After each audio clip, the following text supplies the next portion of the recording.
ito yung naisip kong luto dun sa green peas na na-harvest ko dun sa likod namin. Nagluto din ako ng adobong pusit na merong asparagus. Hi, hello, minasan konnichiwa. Tara, samahan nyo kami today's mini vlog. Bago po ang lahat mga auntie, ito yung ganap nung nakaraan, araw ng Sabado. Mga bandang alas 5 ng hapon, hinugasan ko na to mga green peas. Saka ko ilalagay dito sa bigas na hinugasan ko. Hindi ko kasi alam ko anong luto ang gagawin ko dito sa green peas. Kaya eto, sinama ko na lang dito sa kanin para sabay silang maluto mamaya mga auntie. Hindi ko nga pala muna yon niluto. Babad ko muna yung kanin, siguro mga 30 minutes. Nakuha ko po yung style na yon doon sa pinan kong babae. Sabi niya, mas masarap daw kainin yung bigas kapag binababad muna bago lutuin. Ito naman yung mga nabili kong pusit na kasi namiss ko magluto ng adobo kaya magluluto tayo. Ito sa pusit, tinanggal ko muna yung parang plastic, hinati-hati at tinanggal yung laman. Tatanggalin ko din dyan yung parang ngipin niya para mawala yung lansa. Pagkatapos kong hati-hatiin ay huhugasan na mga ilang beses para siguradong malinis mga auntie. Dahil medyo marami tong aking pusit, kinalahati ko. Etong kalahati, ilalagay ko muna dito sa plastic. Ito yung lulutuin kong calamares. Tapos yung kalahati naman, syempre, i-adobo natin. Pagkatapos ko mag-chop ng luya, bawang, sibuyas, nilagay ko na dito sa kawali. Ginisa hanggang sa lumabas yung amoy. Saka naman ako maglalagay dito ng kamatis. Naluto na nga tong kamatis. Saka ako naman ilalagay tong pusit. Halu-haluin lang hanggang sa maluto. Sa pampalasa naman, maglalagay lang ako dito ng oyster sauce, salt and pepper, at konting magic sarap. Kayo na pong bahala mga auntie ko anong klaseng luto ang gusto nyo sa adobo. Maglalagay nga rin pala ako dito ng asparagus para kahit papano merong gulay tong ating adobo. Sa kauna-unahang pagkakataon, ngayon lang ako naglagay ng gulay sa aking adobong pusit. Pwede pala. Habang hinihintay ko maluto yung adobo natin, magluluto naman ako dito ng sabaw. Ito nga palang clams. Binabad ko to sa tubig kanina, siguro mga 2 oras. Ganito ko lang to iluto. Sa tubig naglagay ako ng dashi powder, konting toyo, saka ako nilagay itong clams. Kapag bumuka, maghihintay lang ako ng ilang minuto tapos luto na. Ito naman yung aking adobo. Tignan nyo naman mga auntie, sabaw pa lang, ang sarap ng ulamin. Etong sabaw luto na rin. Ang sarap nito mga auntie at napaka-healthy pa. Tapos naman ng ilang minuto, habang nagluluto ako kanina, nagluluto na rin ako ng kanin. Ang tawag nga pala dito ay mami gohan. O sa English, pea rice mga auntie. Sa paghahalo, dahan-dahan lang para hindi madurog yung green peas. So ito na nga po lahat yung hapunan namin. Nag-ihaw din ako ng isda, nagluto ng adobong pusit, at sabaw na asari. Habang nagluluto nga pala ako kanina, pinaliguan ko na tong anak ko.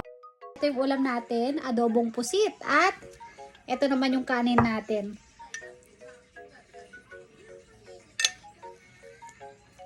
Itadakimasu. Pasensya na nga pala kayo sa itsura ko mga auntie. Medyo pagod tong auntie nyo kasi galing po yan ng trabaho. Kapag nakapusod tong buhok ko na merong net, ibig sabihin na pumasok ako sa part-time job ko. Si Kenshin nga pala, hindi po yan mahilig sa kanin na merong gulay. Mas gusto niya yung kanin na puti o kaya naman omelette rice. Pero kapag takikomi gohan o mami gohan o yung kanin na merong kasamang gulay, kumakain naman siya pero pa konti-konti lang. Pero kapag sa soup naman, hindi siya maselan. Napakatakaw din kumain itong anak ko mga auntie kaso hindi siya tumataba.